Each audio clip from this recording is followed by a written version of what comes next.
فاسألوا أهل الذكر إن كنتم لا تعلمون۔ لونڈی سے پیدا ہونے والی اولاد کی شرعی حیثیت کیا ہوگی؟ سب سے پہلے تو یہ سمجھ لے لونڈی ہوتی کیا ہے۔ آج کل دنیا میں لونڈیوں کا وجود کوئی نہیں ہے، آج کل دنیا میں لونڈیوں کا وجود نہیں ہے۔ لونڈی ہوتی ہے جو غیر مسلموں کے ساتھ جنگ میں غیر مسلموں کی عورتیں گرفتار ہو جائیں، جو ان کا مال ہاتھ میں آئے اس کو مال غنیمت کہتے ہیں، جو عورتیں ہاتھ میں آئیں وہ لونڈیاں بن جاتی ہیں، جو مرد گرفتار ہوں وہ کیا بن جاتے ہیں؟ غلام۔ ان کو کہتے ہیں لونڈیاں اور غلام۔ جب وہ امیر جہاد ان لونڈیوں اور غلاموں کو مسلمان مجاہدین میں تقسیم کر دے تو جس کے حصے میں جو غلام آیا ہے، جو لونڈی آئی ہے، وہ لونڈی اس کے لیے حلال کر دی اللہ نے قرآن میں۔ وہ بغیر نکاح کے اس مالک کے لیے جب اس کے حصے میں آ گئی تو اس کے ساتھ نکاح کی ضرورت نہیں ہے، وہ بغیر نکاح کے اس کے لیے حلال ہے، اس کو بیوی کے طور پر استعمال کر سکتا ہے۔ اچھا، اس سے جو اولاد پیدا ہوگی اس لونڈی سے وہ آزاد ہوگی۔ اس لونڈی سے جو اولاد پیدا ہوگی وہ کیا ہوگی؟ آزاد ہوگی۔ وہ اولاد چونکہ مرد کے تابع ہوتی ہے، مرد آزاد ہے تو وہ اولاد بھی کیا ہوگی؟ آزاد ہوگی۔ وہ غلام کسی کی وہ غلام نہیں ہوگی۔ لیکن اگر ایک بندے کے پاس زیادہ لونڈیاں تھیں، اس نے اپنی ایک لونڈی بیچ دی کسی دوسرے کو، کسی کے پاس کوئی بھی نہیں تھی، اس نے لونڈی بیچ دی، تو جس نے خرید لی ہے وہ لونڈی، اس لونڈیوں کو کاروبار بھی اسلام میں جیسا بیچا بھی جا سکتا تھا، جس نے خرید لیا وہ اس کا مالک بن گیا ہے۔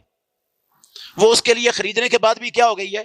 ملی نہیں تھی اس کو میدانی جنگ میں، لیکن اس نے خرید لی ہے جس کو ملی تھی اس سے، تو وہ اس کے لیے حلال ہے، وہ اس کے ساتھ ازدواجی تعلق قائم کر سکتا ہے۔ اس کی اولاد جو اس خریدی ہوئی لونڈی سے پیدا ہوگی وہ اس کے لیے کیا ہوگی؟ آزاد ہوگی، وہ آزاد اولاد شمار ہوگی۔ لیکن ایک لونڈی ہے ایک بندے کی،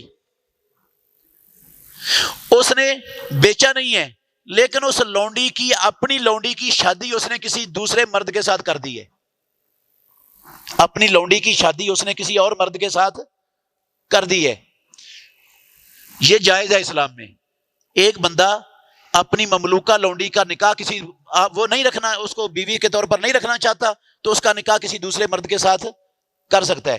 یہ جو اس نے نکاح کیا ہے نا دوسرے مرد سے، اس مرد کی جو اس لونڈی سے اولاد پیدا ہوگی وہ اس لونڈی کے مالک کی غلام ہوگی۔ سمجھ آئی بات کی؟ وہ اولاد جو اس لونڈی سے پیدا ہوگی وہ اس لونڈی کے مالک کی غلام بنے گی۔ اس لیے اللہ رب العالمین نے جلدی سے لونڈیوں کے ساتھ شادی کرنے کی ایسی صورت میں اجازت نہیں دی۔